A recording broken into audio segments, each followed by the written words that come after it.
আজকে আমি chilli baby corn করব, তাই প্রথমে আমি বেবিকর্নগুলোকে ছোট ছোট করে কেটে নিয়েছি। এবার আমি এগুলোকে এদিকে জল গরম বসিয়েছি, এগুলো সিদ্ধ করে নেব একটু লবণ দিয়ে। তাই প্রথমে আমি লবণ দেব,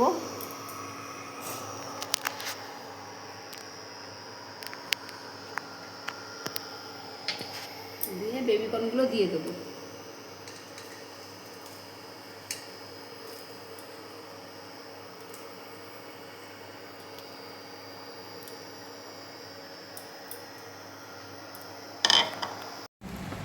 কর্নগুলো নামিয়ে নিয়েছি সিদ্ধ করে। এবার আমি একটা বোলের মধ্যে কর্নফ্লাওয়ার নেব,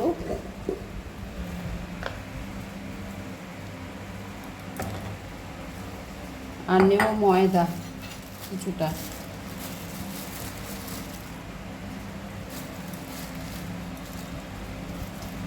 নিয়ে লবণ দিয়ে এটা নিয়ে নেব, ব্যাটারটা তৈরি করে নেব।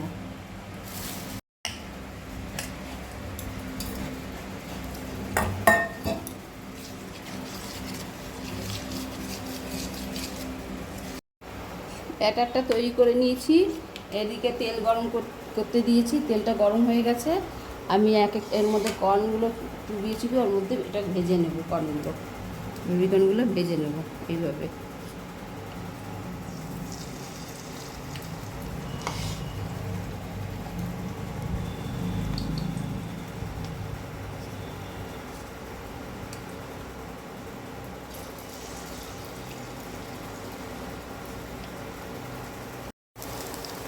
কর্নগুলো ভাজা হয়ে গেছে, এবার আমি সব নামিয়ে নেব। এই করে করে সব কটা আমি ভেজে নেব এইভাবে। ভাজা কমপ্লিট হয়ে গেছে। এবার আমি ওই তেলের মধ্যেই আমি তোমার রসুন আর আদা কুচি দিয়ে দেবো।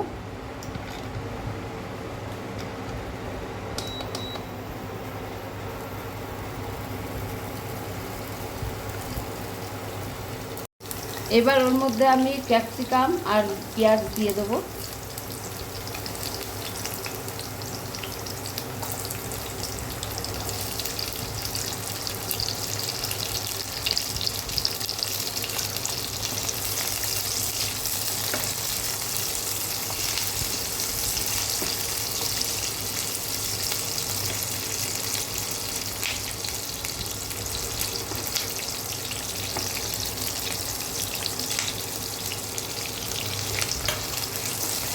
হালকা ভেজে নেব।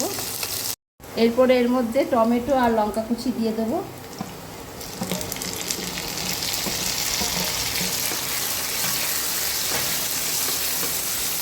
এটা কিছুক্ষণ ভাজা ভাজা করে নিতে হবে। এবার এর মধ্যে সোয়া সস দেবো,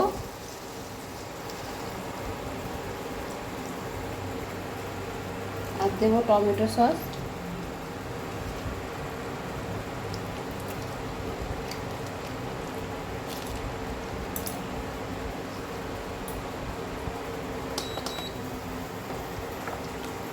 দিয়ে ভালো করে নাড়াচাড়া করে নিতে হবে। পরিমাণ স্বাদ অনুসারে লবণ,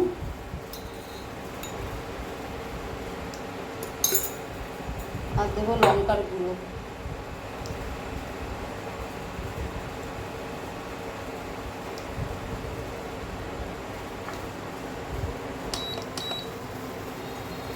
দিয়ে ভালো করে নাড়াচাড়া করে কষিয়ে নিতে হবে। এবার এর মধ্যে দিয়ে দেবো কিছুটা মধু।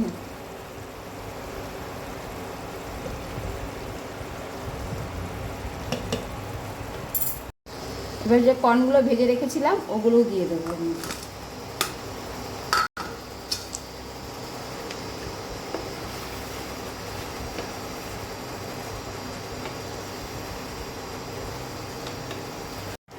এবার এর মধ্যে কিছুটা তিল দেব, তিল দিয়ে নামিয়ে নেব।